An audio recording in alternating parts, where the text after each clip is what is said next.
कोई भी वस्तु को लेते हैं या रखते हैं तो देख लेते हैं कि इसमें है, कुछ है कि नहीं, देखना चाहिए। और देख करके मार्जन करके उठाना रखना यह उनकी आदान निक्षेपण समिति है। उत्सर्ग और उत्सर्ग समिति का अर्थ है कि मल मूत्र श्लेषम, मल मूत्र और श्लेषम, श्लेषम यानी कफ थूकना आदि। ऐसा नहीं कि छत से थूका नीचे गिरा, किसी के सिर पर गिरे, किसी के ऊपर गिरे। सिर पर भी गिर जाए तो ज्यादा नुकसान नहीं है, वो धो ले, लेकिन आप शब्द जरूर बोलेगा। किसी जीव के ऊपर गिरा तो उसकी तो जान ही चली जाएगी। कितना ऊंचा धर्म है जैन दर्शन, मुनियों की चर्या कि वे मार्जन करके उचित स्थान पर क्या करते हैं, मल मूत्र का क्षेपण करते हैं, कफ आदि का क्षेपण करते हैं, उचित स्थान पर करते हैं। तो उत्सर्ग समिति इस प्रकार से 5 प्रकार की समिति संबर का कारण है। जितनी अच्छी तरह से साधक समिति का पालन करते हैं उनको क्या होता है, संबर। वे संबर तत्व को प्राप्त करते हैं। मोक्ष मार्ग में प्रयोजन भूत तत्व संबर और निर्जरा, ये 2 तत्व मोक्ष मार्ग में प्रयोजन भूत तत्व कहे गए हैं। मोक्ष के कारणभूत हैं, आश्रय बंध संसार का कारणभूत है। 5 समिति का यथासंभव पूरा पालन करना चाहिए। और कहते हैं पालन स्वयं भी कीजिए, दूसरे को भी पालन कराने में सहयोगी बनिए। कतिपय प्रशंसा के इच्छुक लोग क्या करते हैं, धीरे से छिप करके कोई समिति का पालन कर लेते हैं। सारे लोगों की दृष्टि में नजर आए क्या समिति के यही पालन कर रहे हैं, और अपने दूसरे उम्र वाले वृद्ध या अन्य किसी ऐसे साधक के लिए वे संकेत तक नहीं करते हैं कि भैया अपन इस समिति का इस तरह से पालन करें। कोई भूल रहा है, कोई याद नहीं है किसी को, आप उसको भी याद दिला देते तो कितना आपका उपकार माना जाता। मैं मानता हूं कि वो आपकी भाव से समिति का पालन हो रहा, आप सबके लिए सहयोगी बन रहे हैं। कोई मार्जन नहीं कर रहा हो तो उसको धीरे से इशारा कर दीजिए, मार्जन कर लीजिए। एरिया समिति से नहीं चला, धीरे से इशारा कर दीजिए, देख करके चलिए। तो मुझे लगता है कि वास्तविकता में आप जीव की रक्षा कर रहे हैं। और कई बार कुछ लोगों को मैंने क्या देखा, स्वयं तो अपना जीव पर पैर नहीं रखेंगे लेकिन खड़े हो जाएंगे देखने के लिए, अब भी आ रहे हैं तो क्या करते हैं, और उनका पैर पड़े, अरे देखो देखो देखो तुमने उस जीव के ऊपर पैर रख दिया। मैंने कहा उसने पैर रख करके उसकी एरिया समिति समाप्त हुई, और तुम्हारी भी पैर ना रख करके एरिया समिति समाप्त हो गई। एरिया समिति का उद्देश्य था जीव की रक्षा। तुमने अगर उसको संकेत कर देते कि भाई देखो यहाँ चींटी है,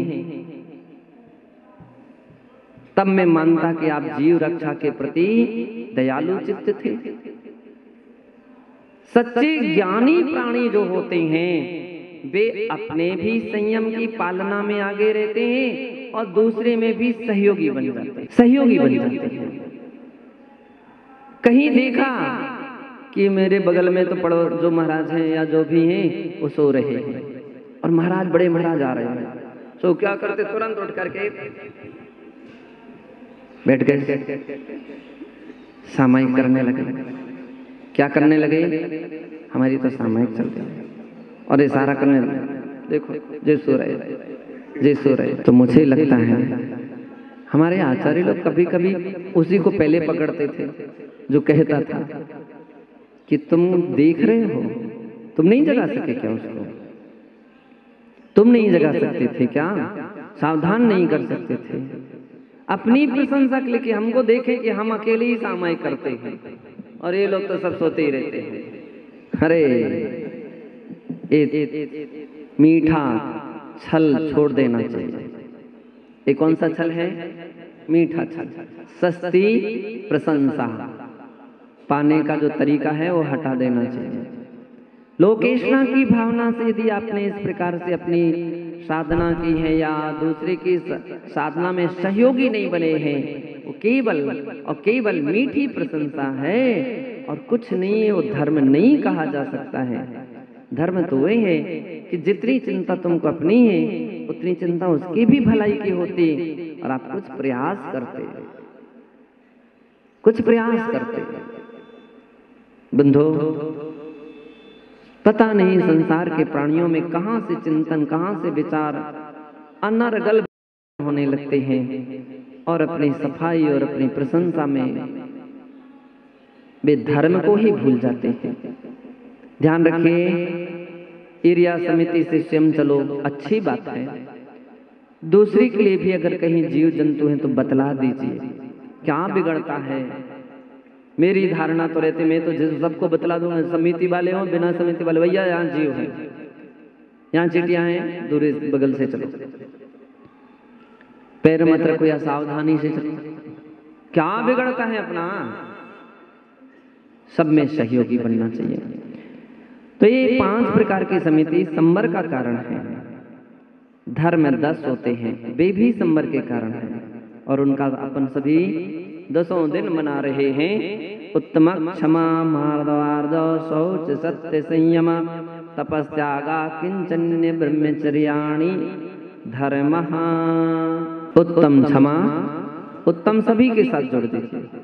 उत्तम मार्द, उत्तम मार्ज, उत्तम शौच, उत्तम सत्य, उत्तम संयम, उत्तम तप, उत्तम त्याग, उत्तम आकिंचन्य और उत्तम ब्रह्मचर्य। ये 10 प्रकार के धर्म हैं, ये भी संबर के कारण है। अपन लोग 10 धर्म का पालन सुन रहे हैं, समझ रहे हैं और केवल सुनने समझ नहीं रहे, अपने जीवन में भी उतारने का प्रयास कर रहे हैं। बंधो, इसलिए वे साधक संबर करते हैं। अनुप्रेक्षा, अनुप्रेक्षा कहते हैं, प्रेक्षा यानी ध्यान, और ध्यान के निकट जो है उसका नाम है अनुप्रेक्षा। 12 भावनाएं ध्यान में साधनभूत होती हैं।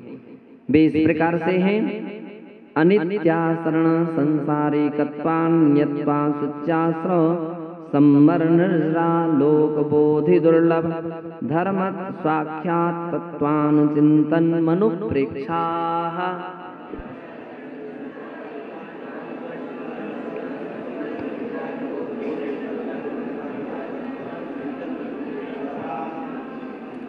ये 12 अनुप्रेक्षाएं हैं, इन्हें 12 भावनाएं भी अपन कहते हैं।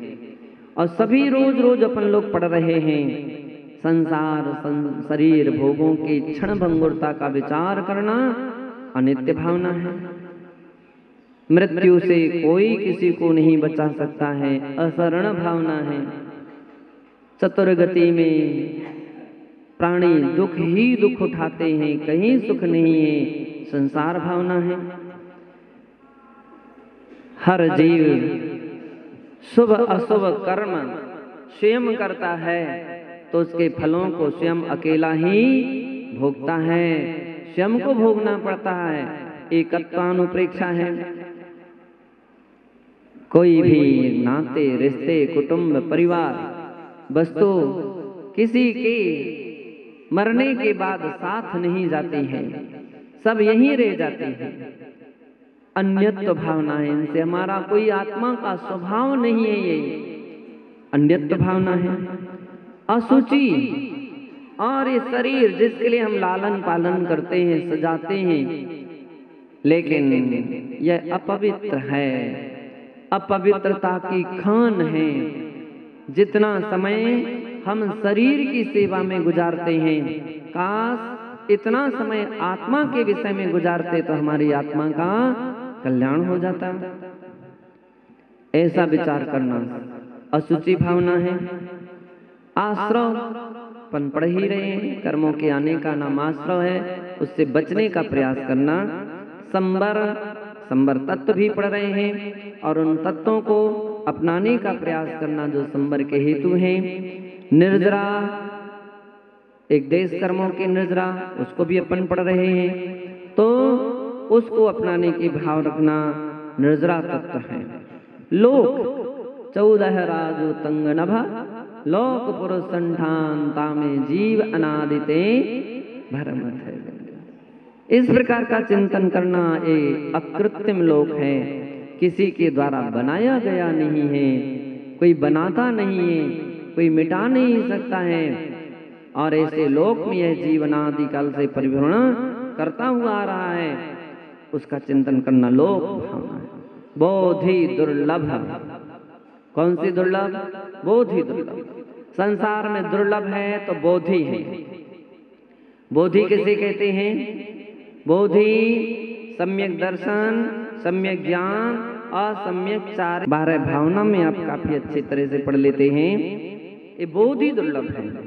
धर्म और धर्म नाम का धर्मानुप्रेक्षा, आत्मा का कल्याण करने वाला यदि कुछ है तो एकमात्र अपना निज स्वभाव अथवा रत्नत्रय, अहिंसा इत्यादि रूप जो धर्म है वो आत्मा का स्वातत्व है। ये सभी क्या है? तत्वानुचिंतन, ये भी तत्व है। लोग सोच रहे हैं सातों तत्व होते, यहाँ तो कह रहे हैं कि ये भी तत्व हैं। इनका चिंतन करना, ध्यान करना, बार बार चिंतन करने का नाम है भावना, उसका नाम है अनुप्रेक्षा। ये अनुप्रेक्षा भी संवर का कारण है। मार्गच्युन निर्जरार्थम परिषोडव्याः परिसः,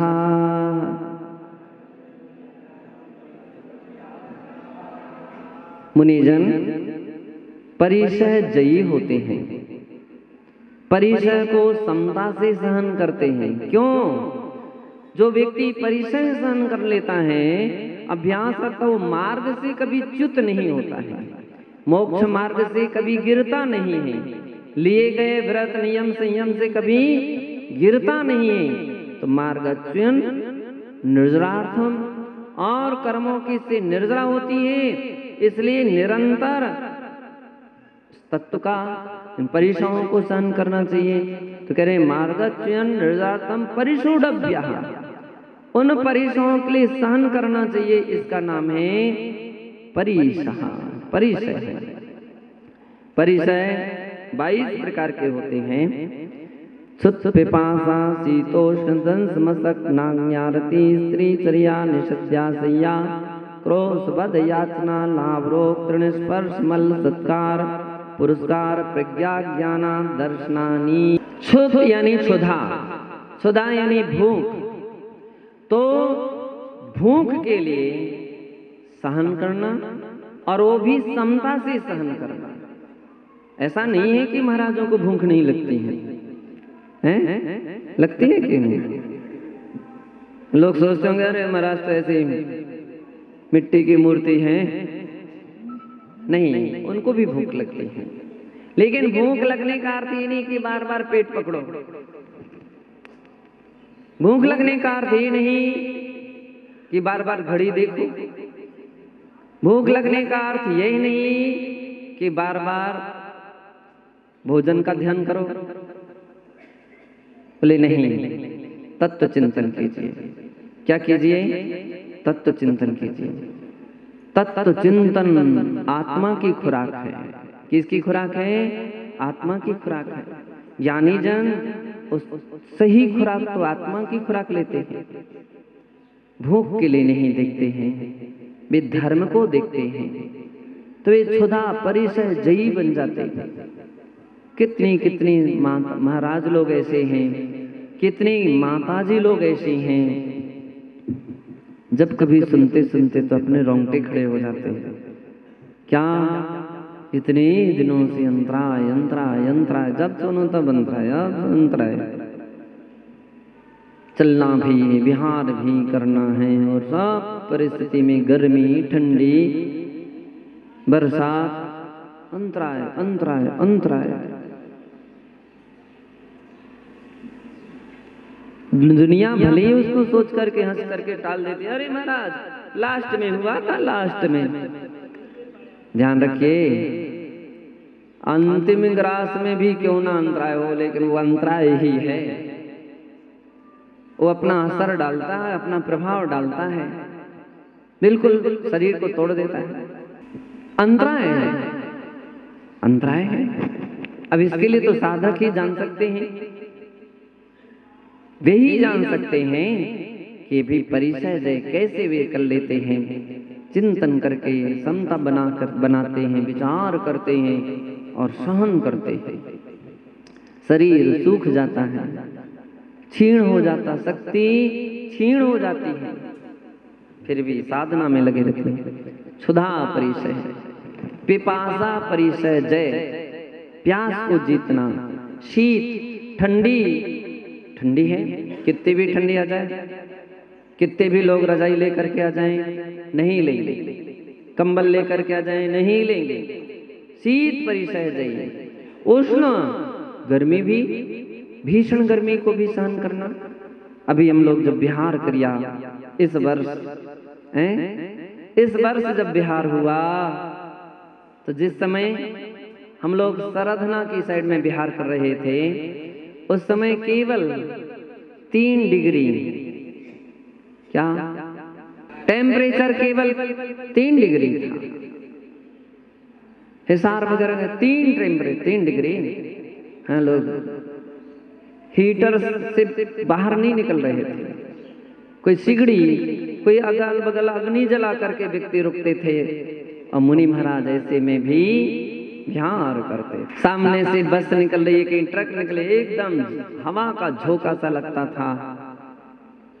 ओस भी, पानी भी गिरने लगता है। एक बार हम लोगों का सतना से बिहार हुआ, घनघोर ठंडी और बरसात भी, रात से पानी बरसा, और उसी बरसते पानी में 10-11 किलोमीटर चले।